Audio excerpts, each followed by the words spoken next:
Nah, yang ketiga itu adalah wilayah vernakuler.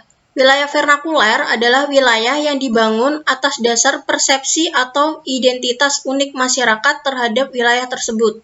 Jadi wilayah vernakuler ini terbentuk karena adanya persepsi dari masyarakat sekitar gitu. Contohnya adalah Cirebon dikenal sebagai kota udang, Bogor dikenal sebagai kota hujan, Aceh dikenal sebagai kota Serambi Mekah, Yogyakarta kota pelajar, Martapura kota intan. Karena di Martapura ini banyak menghasilkan intan. Kemudian Pekalongan dikenal dengan kota batik gitu. Jadi sebutan-sebutan ini tuh muncul karena adanya persepsi atau pandangan orang gitu. Nah, di sini tadi adalah contoh dari wilayah formal ya. Kemudian selanjutnya ada pewilayahan. Jadi ada istilah wilayah dan ada istilah pewilayahan. Kalau wilayah ya seperti yang tadi, bagian dari permukaan bumi yang punya karakteristik yang khas yang membedakan antara satu wilayah dengan wilayah yang lain. Sedangkan kalau pewilayahan atau bahasa lainnya adalah regionalisasi adalah suatu usaha untuk membagi-bagi permukaan bumi untuk tujuan tertentu. Jadi wilayah itu kan umum ya, karakteristiknya macam-macam. Jadi untuk memudahkan atau untuk menjelaskan tujuan tertentu, maka perlu adanya pewilayahan. Jadi dibagi-bagi berdasarkan pada tujuan tertentu. Misalkan di sini ada contoh, salah satu contoh regionalisasi kawasan di dunia adalah kawasan ASEAN. Apa sih kawasan ASEAN? Oh, berarti kawasan yang terdiri dari negara-negara yang berada di Asia Tenggara gitu. Jadi lebih difokuskan untuk tujuan tertentu. Misalkan lagi pewilayahan berdasarkan pada waktu yang ada di Indonesia. Nah, makanya ada wilayah waktu Indonesia bagian barat, waktu Indonesia bagian tengah, dan waktu Indonesia bagian timur. Itu adalah contoh dari pewilayahan di Indonesia berdasarkan pada waktu. Kayak gitu. Kemudian selanjutnya ada metode pewilayahan. Jadi metode yang digunakan dalam pewilayahan itu ada dua, yaitu ada generalisasi wilayah dan ada klasifikasi wilayah. Kalau generalisasi wilayah itu adalah suatu proses untuk membagi permukaan bumi menjadi beberapa bagian dengan cara mengubah atau menghilangkan faktor-faktor tertentu yang dianggap kurang penting atau tidak relevan untuk menonjolkan unsur-unsur tertentu. Jadi kalau metode generalisasi ini adalah menghilangkan faktor-faktor yang kurang relevan atau yang tidak penting untuk menonjolkan salah satu unsur atau unsur apa yang ingin ditonjolkan dalam wilayah tersebut gitu. Kalau klasifikasi wilayah adalah usaha atau penggolongan wilayah secara sistematis ke dalam bagian-bagian tertentu berdasarkan pada kriteria tertentu. Jadi kalau klasifikasi wilayah itu lebih penggolongan. Jadi ada kriteria tertentu, kemudian nanti digolongkan termasuk ke dalam apa gitu. Kalau generalisasi wilayah itu dibagi-bagi, kemudian faktor yang tidak penting itu tadi, yang dianggap tidak penting dibuang untuk menonjolkan satu unsur tertentu. Selanjutnya tujuan dari pewilayahan. Apa sih tujuan dari pewilayahan? Yang pertama adalah untuk meratakan pembangunan di setiap wilayah sehingga dapat mengurangi kesenjangan antara wilayah yang satu dengan wilayah yang lain. Nah, dengan adanya pewilayahan itu tadi, kita menggolongkan wilayah, maka kan nanti akan terlihat potensi dari masing-masing wilayah. Nah, kalau potensi yang ada di wilayahnya tersebut sudah terlihat, maka nanti kita bisa menentukan langkah strategi untuk memajukan wilayah itu harus seperti apa gitu. Jadi untuk meratakan pembangunan di semua wilayah. Kemudian yang kedua adalah untuk memudahkan koordinasi berbagai program pembangunan pada tiap daerah.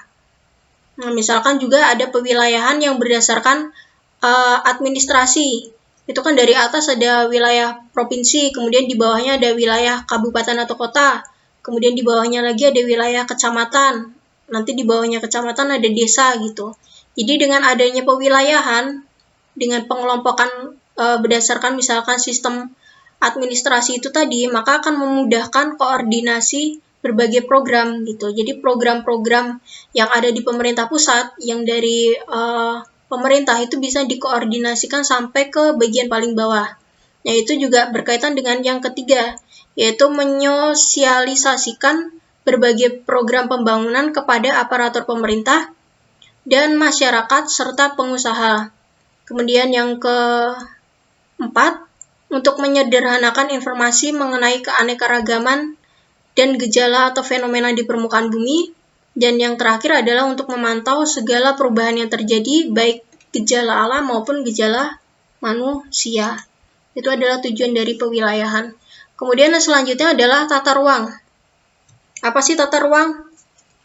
Mungkin dalam kehidupan sehari-hari kamu juga sering melakukan tata ruang. Kalau kamu punya kamar, gitu kan, kamu tata. Tempat tidurnya di sini. Ruang belajarnya di sini. Itu kan tata ruang.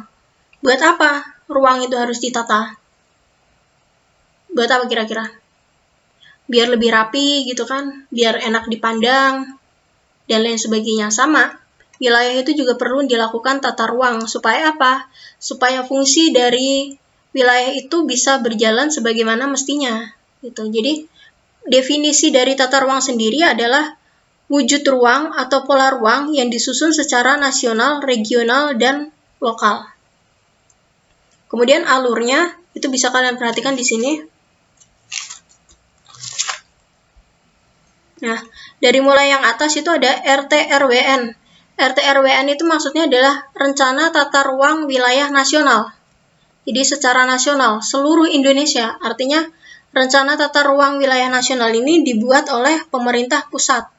Nah, nanti Rencana Tata Ruang ini akan digunakan sebagai patokan yang ada di bawahnya, yaitu Rencana Tata Ruang Wilayah Provinsi.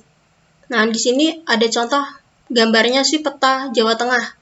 Jadi dari nasional ini kemudian akan dilakukan Rencana Tata Ruang Wilayah Provinsi.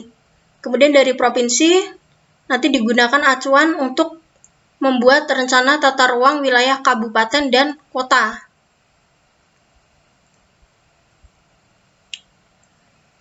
Dari kabupaten dan kota, kemudian nanti akan diperinci lagi dari menjadi rencana detail tata ruang gitu.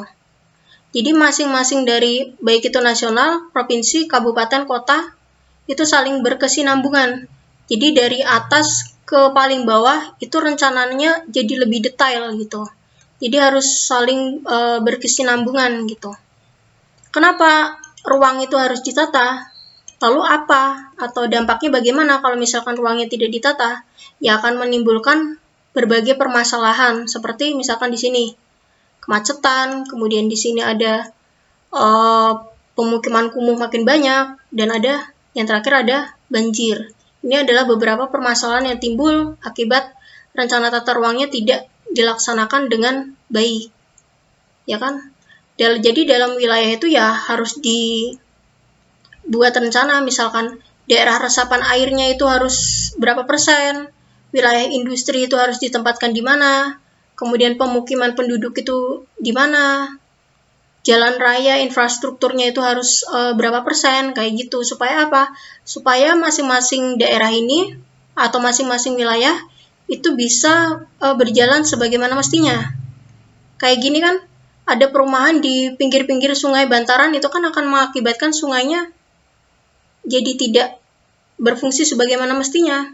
Jadi banyak sampah lah, kemudian sungainya mengalami pendangkalan dan lain sebagainya yang akhirnya menimbulkan bencana banjir. Nah, itu adalah beberapa permasalahan yang timbul akibat dari tata ruang yang tidak baik. Nah, sampai di sini.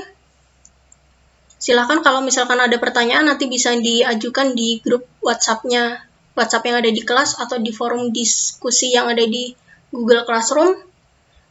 Semoga semakin mengerti. Kemudian di pertemuan selanjutnya nanti kita akan lanjutkan mengenai tata ruangnya. Kita akan bahas lebih detail lagi. Untuk hari ini dicukupkan sekian. Kurang lebihnya mohon maaf. Billahi taufiq wal hidayah. Wassalamualaikum warahmatullahi wabarakatuh.